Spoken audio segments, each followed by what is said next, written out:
The letter arrived soaked and smudged, whispering a lie I had long mourned. My son had drowned. But his boots sat bone dry by the door, mocking the world's story of his death. In that instant the fog outside the farmhouse thickened, and I knew the nightmare had only just begun. Before I tell you what was inside, make sure you subscribe, like this video, and leave a comment. It helps more people hear these stories, and Lord knows this one still shakes me.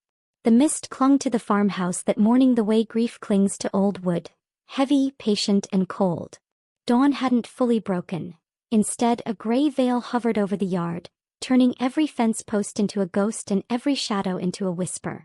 I stood at the window with my shawl wrapped tight around my shoulders, watching the fog move like it was looking for a way inside. Then I saw it. A thin envelope, edges damp from the morning air, lay half-tucked beneath the front door. No sound, no footsteps, no knock, just the letter, as though the mist had delivered it itself. I leaned on my cane and shuffled closer, the floorboards creaking in soft complaint beneath my slippers. Sometimes I talk to this old house, you know.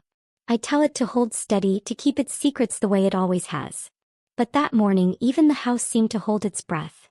When I bent down to pick up the envelope, the paper felt cold, not just from the weather but from something deeper.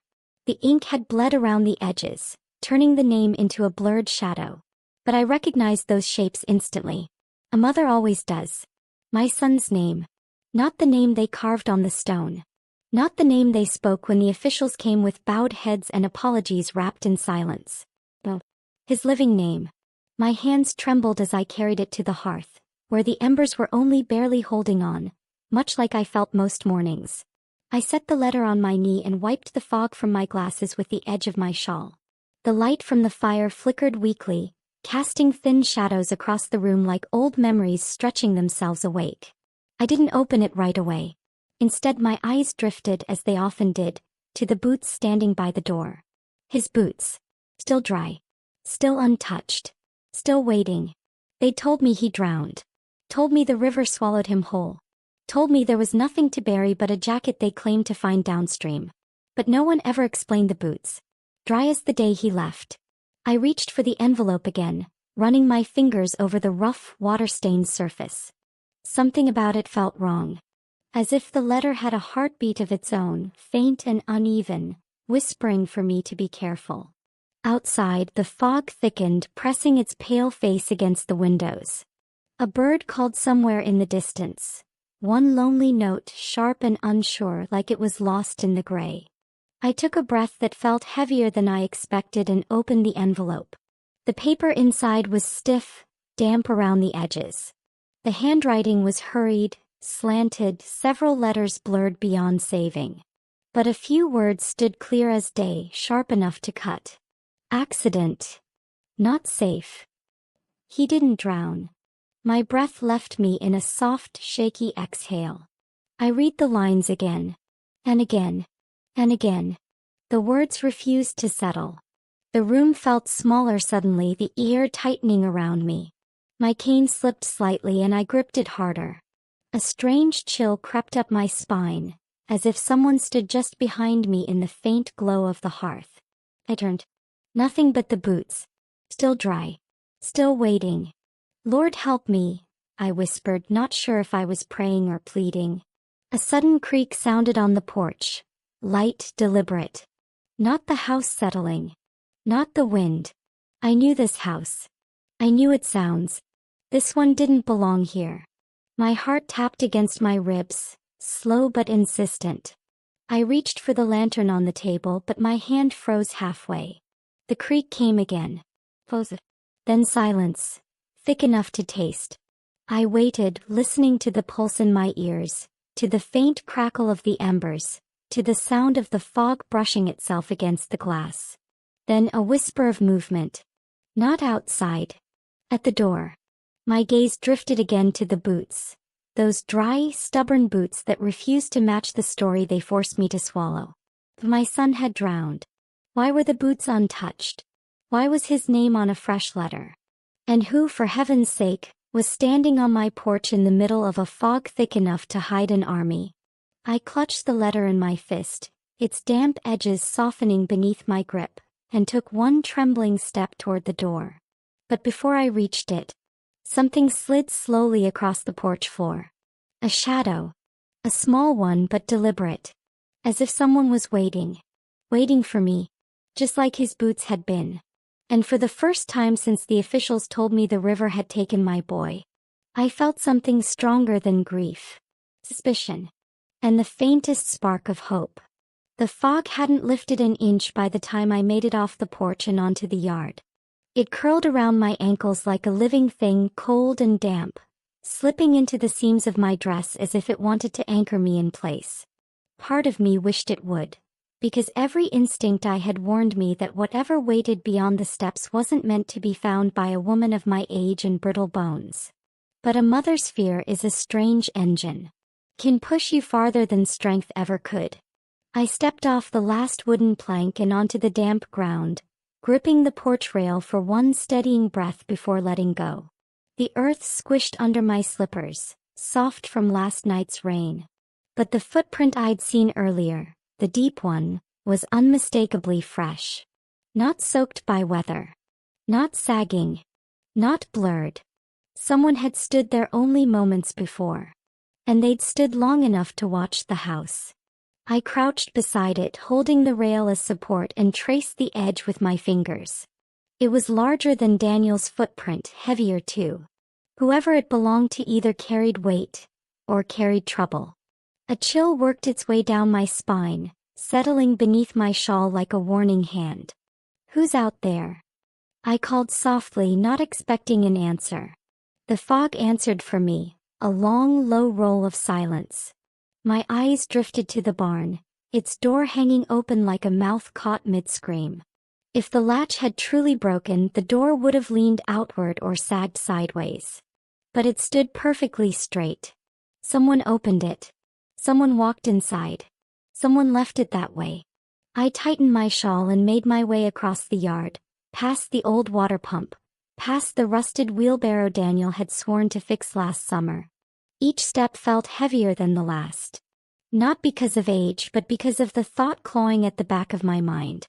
What if my boy wasn't dead? What if he was hiding? What if someone sent that letter to buy time?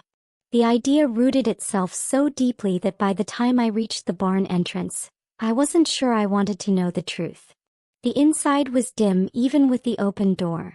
Dust particles hung in the air, drifting slowly like tiny lost souls. The faint smell of hay clung to the walls, mixed with the metallic scent of old tools and the earthy musk of soil dragged in from boots long ago. I paused at the threshold. The sound came again, that same cough I'd heard earlier. Soft, ragged, coming from somewhere deeper inside. "Daniel." My voice cracked the way old wood does under winter frost. No answer. But something shifted. Just a whisper of movement, the sound of someone adjusting their weight. I stepped inside, letting my fingers graze the wooden beam for balance. The barn felt colder than outside, as if the fog had seeped through the walls and settled to rest on the floorboards. My eyes scanned the shadows until they landed on something wedged behind the old feed barrels. Piece of fabric. Dark navy. Torn. And unmistakably from Daniel's work jacket. I picked it up gently, feeling the worn edge between my fingers. The tear was jagged, not torn by a nail or rough wood, but ripped, as though grabbed during a struggle. The room swayed for a moment. Not from age. From dread. "Lord help me," I whispered. Behind me the floor creaked, slowly, deliberately. I turned, heart slamming against my ribs. A figure stood in the doorway. Broad-shouldered. Face hidden by the rising fog behind him.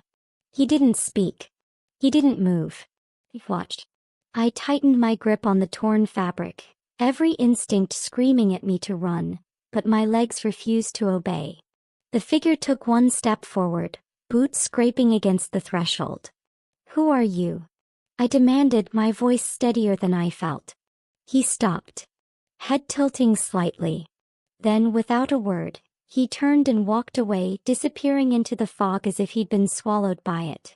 I stayed frozen until I could no longer hear his footsteps. Only then did I allow my knees to buckle against the barrel behind me. My breath came in shallow cuts, sharp and quick. one hand pressed against my chest, the other clutching the torn jacket piece like a lifeline.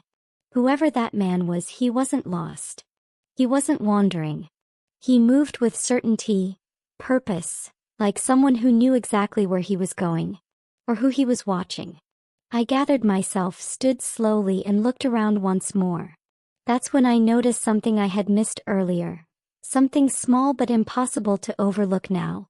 The hay near the far wall had been disturbed, flattened, as if someone had been lying there recently. Not an animal. A person. I approached the spot cautiously. The hay was warm. Still warm. My breath caught. Whoever had been lying there had left only moments before I entered. A faint sound drifted in through the barn door. Not a cough this time, but the creaking of the porch stairs. Someone was approaching the house. Someone with weight in their step. Someone who didn't bother hiding it. I moved to the doorway and squinted through the fog. A silhouette climbed my porch steps. Slow, steady, unhurried. Their coat flapped slightly in the wind. Their hat shielded their face. But their posture, their build. My heart skipped. It wasn't the tall stranger. This shape was smaller. Older. Mae. The voice cracked through the fog like a thin branch snapping under strain. Old Mrs. Halford. My neighbor from 2 farms down. She clutched the porch rail as if she'd run the whole way. Mae, she whispered, looking around nervously. We need to talk. Inside. Her hands trembled. Her breath shook. Her eyes held truths she wasn't ready to speak aloud. And suddenly I knew. She hadn't come to offer condolences. She had come to confess something. Mrs. Halford stood on my porch looking smaller than I'd ever seen her. She'd always been a stiff-backed woman, the kind who kept her chin high even when her cows got loose or when her husband passed 2 summers back. But now her shoulders slumped forward, her eyes darting over the fog-thick yard as though someone might step out from behind it. I pushed the door open wider. Come in, Bernice. She hesitated only a second before hurrying inside. The warmth of the kitchen seemed to unravel something in her. She sank into the chair nearest the stove, wringing the edge of her sleeve between her fingers like a child expecting punishment. Her gray hair, usually pinned neatly, had fallen loose on one side, and her boots were coated in mud thick enough to tell me she'd run the long way from her property. I poured her a cup of tea without asking. Her hands trembled as she took it. Mae, she whispered, I wasn't going to say anything. I promised I wouldn't. Promised who? I asked gently. She shut her eyes tight as though squeezing the truth to the surface. When she finally spoke, her voice was thin, frayed. Your boy came to my house. Last night.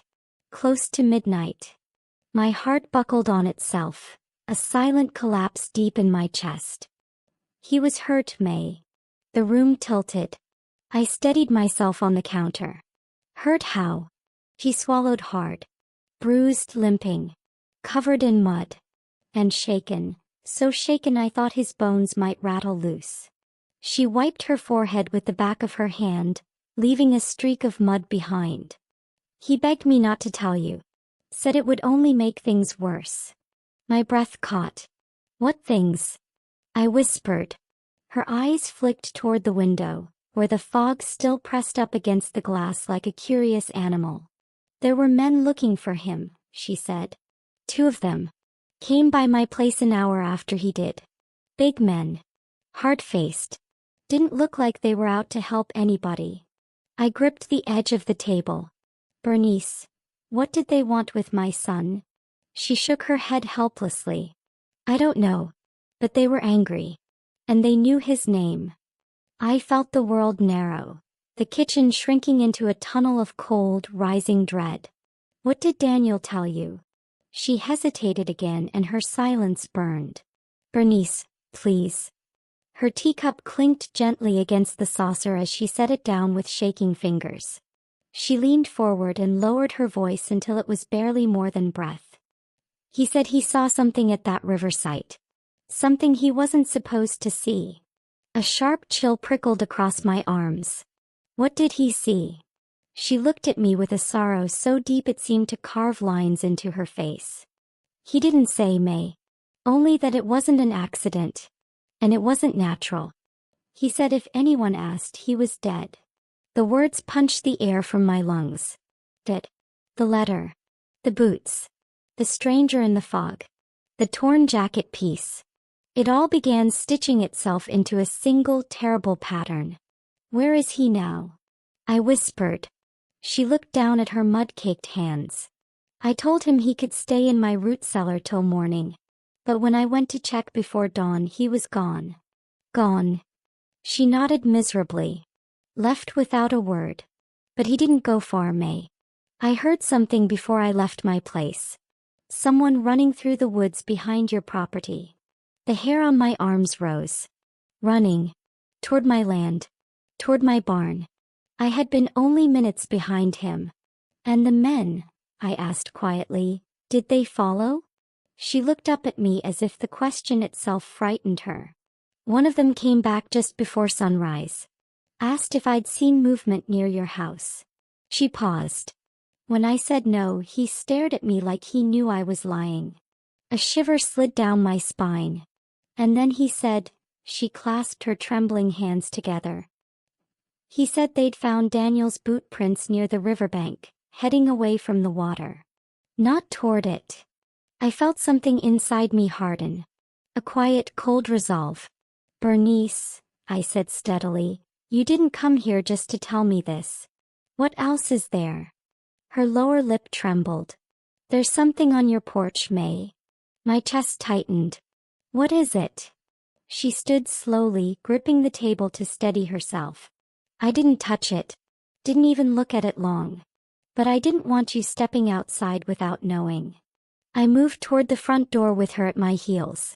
My heartbeat thrummed deep into my palms. When I opened the door, the fog greeted us like a wall. But just beneath it, resting on the top step where the letter had been earlier, lay something small and dark. I bent and picked it up. A matchbox. Damp. Pulled. With a streak of dried blood smudged across the front. It wasn't Daniel's. I'd have known. When I turned it over, something rattled inside. I slid it open carefully. Inside lay a single object. A worksite ID badge. Half-cracked, mud-stained, the photo nearly worn away. But the letters on it were still clear enough. Property of Riverside Project. Security access. And below that, stamped in red. Level 3 clearance. I stared at it, my pulse thrumming in my ears. Level 3. Not something laborers carried. Not something my son should have had any reason to be near. Bernice let out a shaky breath. May, someone dropped that here. Someone who wanted you to see it. My mouth felt dry. Too dry to speak. But the truth rose anyway, as unstoppable as dawn. They wanted to warn me, or scare me. Behind us, a faint sound echoed from somewhere beyond the yard. A heavy thud, followed by the soft crunch of footsteps in wet leaves. Bernice grabbed my arm. May, someone's out there. I turned slowly toward the sound. A silhouette was emerging from the fog. Slowly. Deliberately. Heading straight toward the house. And as it drew closer, I realized with a jolt. It wasn't the tall man. It wasn't a stranger. It was someone I knew. Someone who had no business being on my property at that hour. The silhouette moved through the fog with a certainty that chilled me far more than the November air ever could. Fog can hide a lot out here. Coyotes, stray dogs, even the occasional drifter. But it can't hide intent. And this person moved with purpose. Step by slow step, as if measuring the distance between us with each footfall. Bernice's fingers dug into my arm. May, that's Mr. Laren. I recognized the name before the shape turned clear. Supervisor Laren. Head of Daniel's River Project crew. A man who had only visited my home twice before. Once to collect a signed consent form and once to borrow tools he never returned. But there he was, pushing through the fog, his coat soaked through, his boots heavy with mud, and something in his eyes, even from a distance, that made my breath tighten. Why is he here? Bernice whispered. I didn't answer. Not because I had no guess, but because every possible guess was worse than the next. He stopped at the fence line, gripping the wooden post with one hand, breathing hard. Whether from exertion or nerves, I couldn't tell. The fog wrapped around him as though nature itself wasn't sure whether it wanted him here. "Morning," he called, his voice too casual for the hour, too calm for the look behind his eyes. Bernice edged back into the doorway, but I stayed still. "Mr. Laren," I called back, "you're far from the river site." He nodded once, wiping his brow with a shaky hand. "Long night. I needed to speak with you."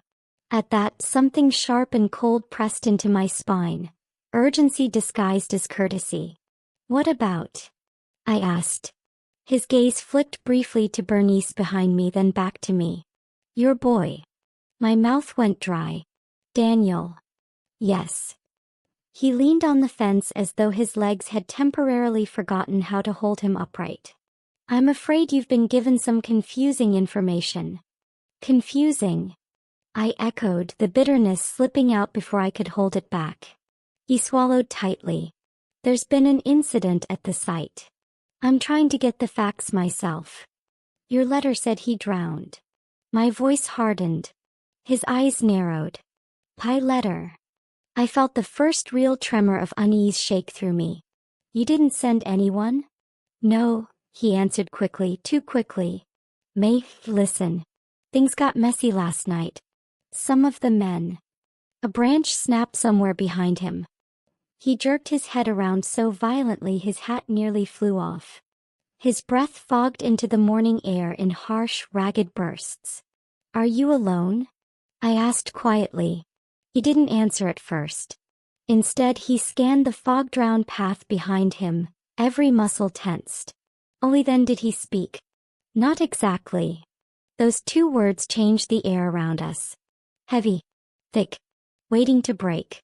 Bernice's voice slipped into a whisper. "Mae, let's go inside." But I stepped forward. Not close, just enough to show I wasn't about to hide in my own doorway. "What happened to my boy?" I asked. Laren exhaled shakily.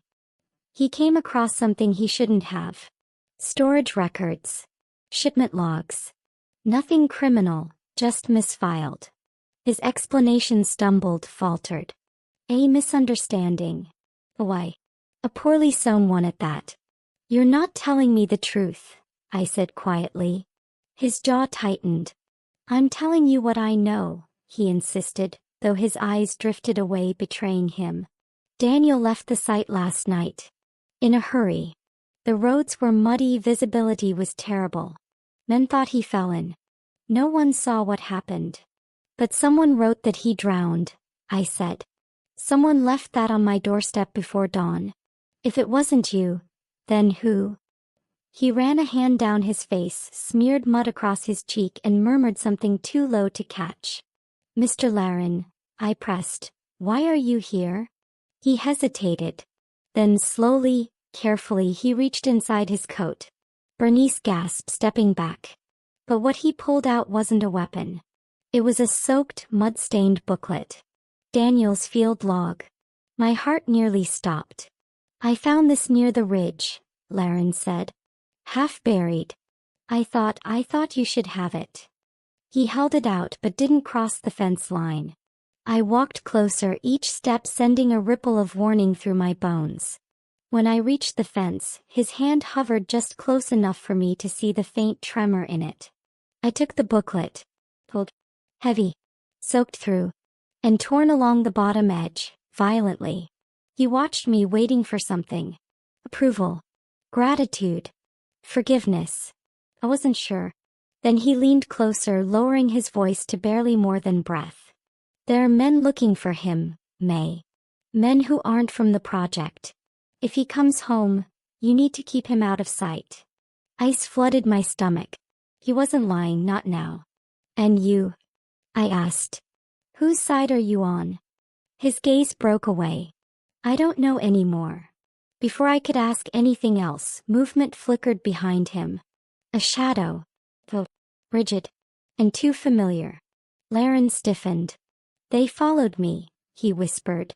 The shadow stepped closer, slow, deliberate, just as the tall man from the barn emerged through the fog.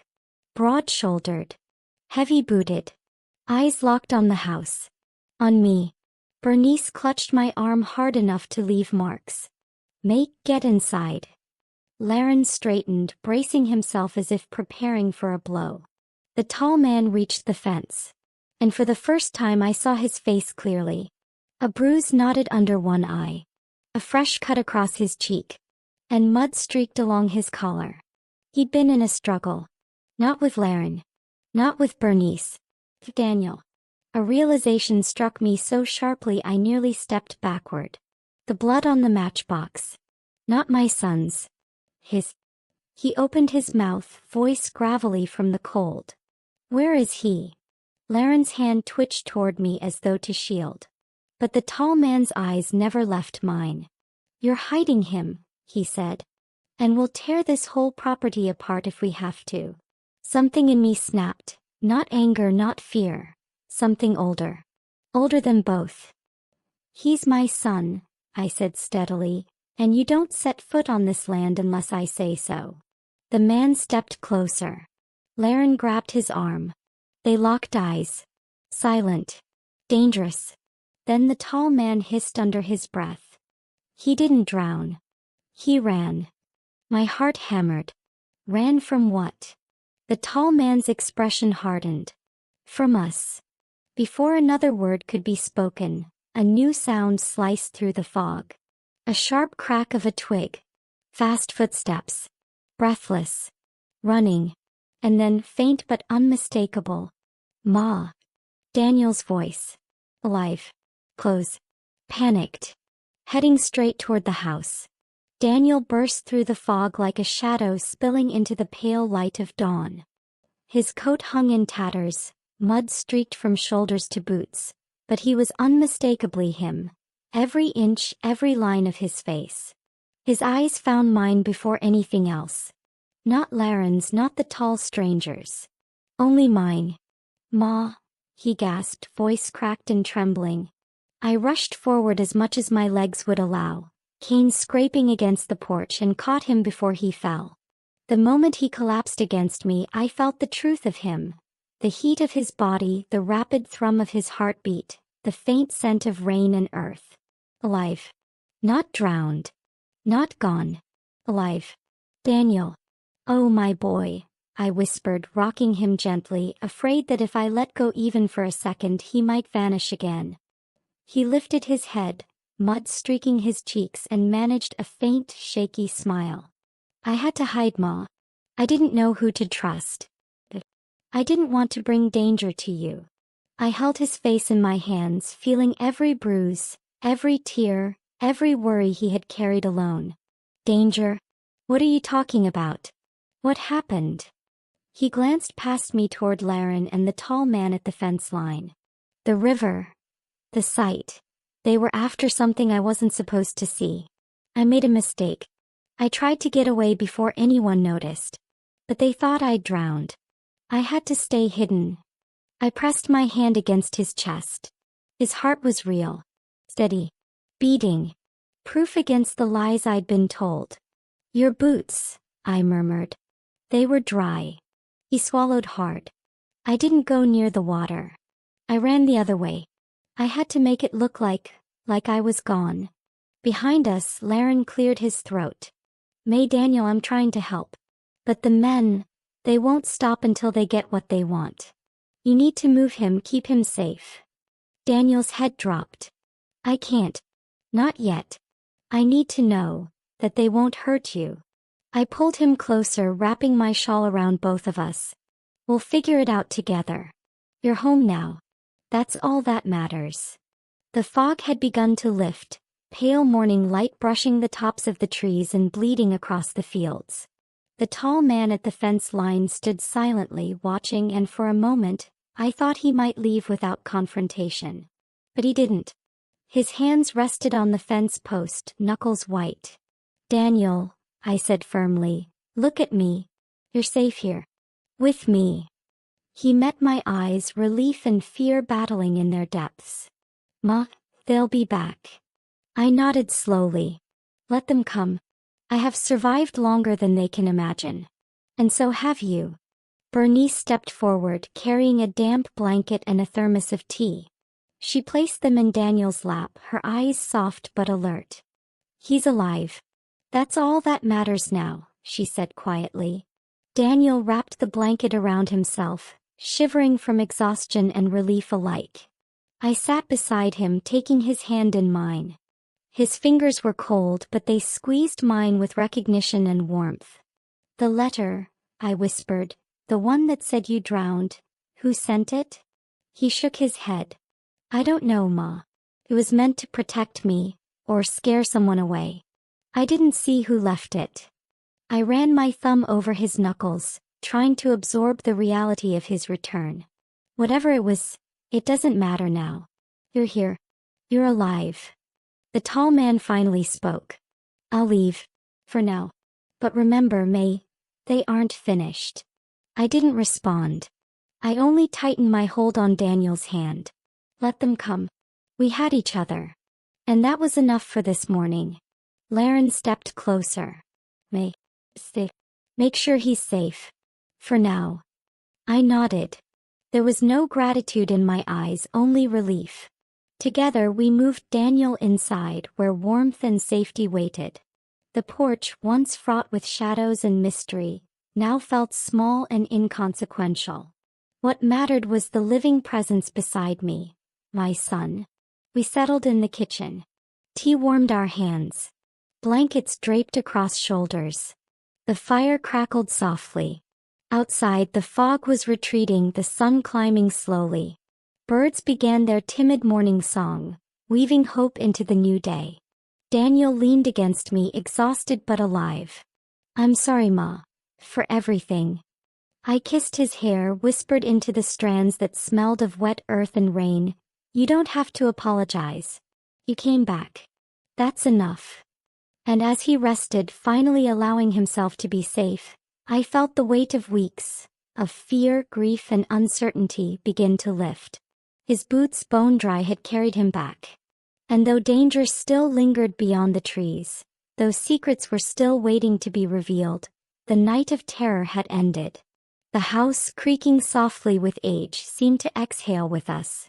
The fire popped and hissed, a small comfort against the chill.